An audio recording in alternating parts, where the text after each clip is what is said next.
So ఏంటిది అంటే కాకి నలుపు కాదు.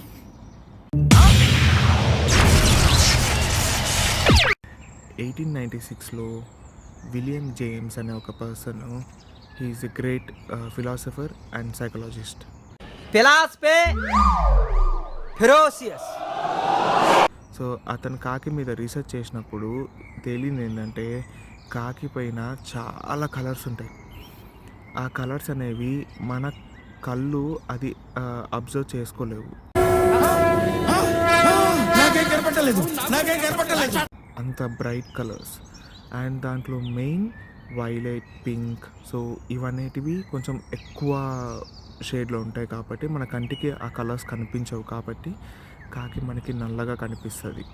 ఎలా అయితే మనకి ఫోర్త్ డైమెన్షన్ కనిపించదో అలాగనమాట. నెక్స్ట్ టైం మీ ఫ్రెండ్స్ని తిట్టేటప్పుడు ఇది ఒకసారి ఆలోచించండి.